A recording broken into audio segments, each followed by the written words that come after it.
It's a new way of connecting the MCB with 240 volt. So instead of cutting the wire, and we are just putting a small hole. We're just removing the strip from the wire, and we just put directly inside the hole. And if we just, as you can see, it right, like we just insert the wire, and until that copper part is completely inside, and we'll be doing a screwing. Or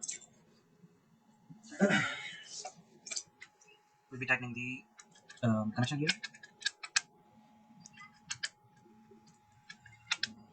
and this part is for MCB in, and the load output will be connected to this, and as well as other switches. So if MCB fails, every other switch line will be failed also. So totally we have three 240 or 15 ampere modes, and will be so the here output connection is done for MCB.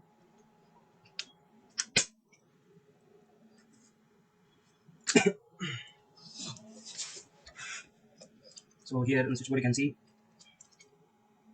MCB 240 15 ampere, the switch 240 switch and 240. So here this is the input cable, and from the input cable we are getting the phase to MCB. The phase output is going to the 240's line, and the input cable's main neutral black wire is going here, and the ground line is going to the third part here.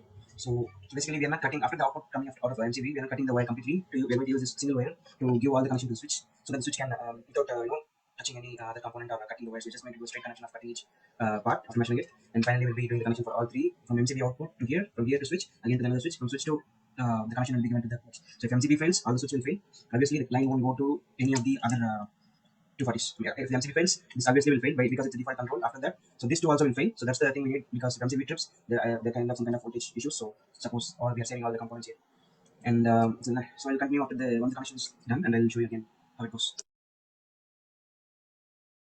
MCB and 240 volt or 15 ampere switch. I mean the plug and switch, and again one more plug of you could 15 ampere. You could also put a small 5 ampere here, and again one more switch 15 ampere plug. So the MCB, once the MCB is on, so the connection is going to go here as well as to the switches input, again to the other switches input, and in that way when the MCB is off, by default this will be off, as well as since the switch input is off as well, since its MTB's output is directly going to here, and the switches input and then the switches input, so obviously it won't work as well. So that's what we need, since it's going to act as a protector for all those three plugs as well as switches. So there won't, there is any kind of electrical short circuit, so it will protect all the components connected in the switch. So if I show you in the back, the connection here, so it's going to be the main cable that's going to go inside the connection, and the phase is going to go inside the MCB as an input, and the load once the input, the phase, the plus going to go to the MCB, and the load comes out of that MCB is going to go to the first switches line. Again, the same line is going to go to the first plugs line, and then the same red line going to go to the switches input. Again, the same line goes here again to the next switches input. So basically, switches. So once the MCB is on, this 3-point plug will have a line already, but this won't unless the switch is on. So basically, we're giving line to switch again to another line to switch. So we didn't cut any wire. We just made a gap in the wire, but so it's going to, it's a single wire, and we did a cut on wherever required, and we put it inside this plug, and then we took it out here. So we screwed it. Same we tightened it or fastened it, however you want to say, and same thing here to the input, again to the same thing here for the switches input. So basically, MCB's output is going to the 3-point plug, and to the two switches we have 1 and 2. So those input, and then that's it. So once the MCB is on, the first 3-point plug will work, and then the line will go to switch 1 and switch 2. So from switch 1, we are going to switch 1's output. If I turn on the switch, it's supposed to give power to the 3-point plug connected next to it. So I connected the switch's output to the 3-point plug's phase. Again, the same thing here. The second switch, the output of switch is going to go to the phase of the 3-point plug. So the phase connection is done, and the second one is the neutral, the black wire. So obviously the black wire is going. So since I didn't plan on since to differentiate, so and also it's a neutral, it's not going to take my heavier wire than this. So I just chose the less mm wire. So again, so from the main wire, we connected the black wire directly to all the plug points. Since it doesn't need to be controlled, we just put a neutral here. Again from there to another switches neutral. Again from there to another switch is neutral. It's a single wire, and we just connected here, and we made a gap here, just removing the protective cord. Again, went to the different switch. So we didn't cut anywhere. It's the same single wire. We just went through the hole in the plug. So you can see the hole on this side as well as the other side. So we completed the phase using MCB, and then the switches, from switches to plug and plug, and the neutral, and from the neutral black wire to the other directly to the switch. The plug, and to the next plug, and to the next plug. So that's done. And then the ground connection, so basically the green wire that goes inside here in the middle. So you have to fasten the screw in the middle. So basically this one on the top. So you can see this one. So we connected the green wire there. So from the green wire, we're connecting it's the same wire again. I didn't cut it. I just removed the protective cord, removed it, I twisted the wire and I inserted there. So again, one more fastener screw, loosen fastener screw, same wire again goes here, fastener screw. So the connection is done for the 3-point plug with the MCB and the plug, and again the switch and plug, switch and plug. So once I finish the wiring with the heavy plug, 15 ampere plug, I'll connect with you guys again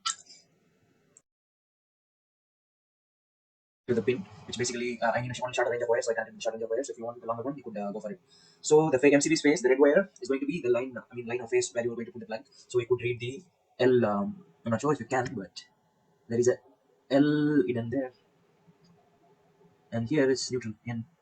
So where it says L line, you have to put the red wire and fasten it, and where it says neutral, you have to put the black one, and this is the ground, and where you have to fasten the green one. So once the connection is done and the connection is done, let's secure this plug and let's test the MCB before we install it on the wall or in the box. MCB and all the connection. Unplug for the purpose of testing it, and now you can see the MCB is on. Let's switch it off. You could see the light, both the switch also off, and when I turn it on, both the switches are on, and I can immediately switch off the switches as well. So still this plug will work since it's directly connected to the MCB. And here, if I switch on, so this light, you can see that the switch light will be glowing, as well as the power will be coming to this. Same with this switch, it will be glowing and the power will be coming to this. And let's test the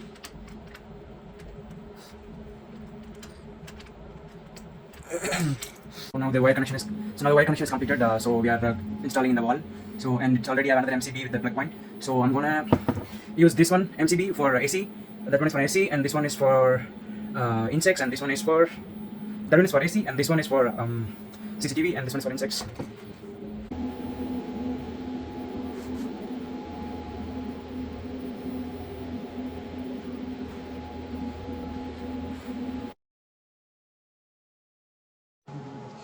It's a new way of connecting the MCB with 240 volt.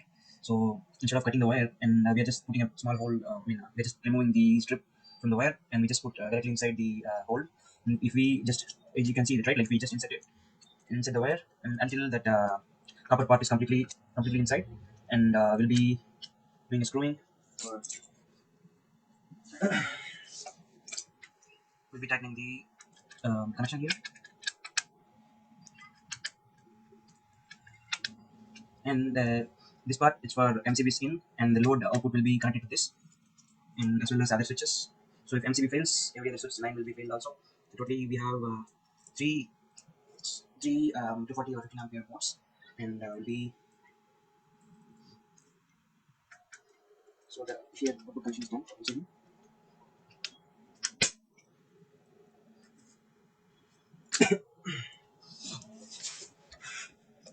So here in the switchboard you can see MCB 240 15 ampere the switch, 240 switch and 240. So here this is the input cable, and from the input cable we are getting the phase to MCB. The phase output is going to the 240's line, and the input cable is main neutral, black wire is going here, and the ground line is going to the third part here. So basically we are not cutting after the output coming out of MCB. We are not cutting the wire completely. We are going to use this single wire to give all the connection to the switch, so that the switch can without touching any other component or cutting the wires. We just going to do a straight connection of cutting each part after measuring it, and finally we'll be doing the connection for all three from MCB output to here, from here to switch, again to another switch, from switch to the connection will be given to the ports. So if MCB fails, all the switch will fail. Obviously, the line won't go to any of the other 240s. If the MCB fails, this obviously will fail because it's a default control after that. So this two also will fail. So that's the thing we need, because if MCB trips, there can have some kind of voltage issues. So suppose, or we are saving all the components here. And so I'll continue after the once the connection is done, and I'll show you again.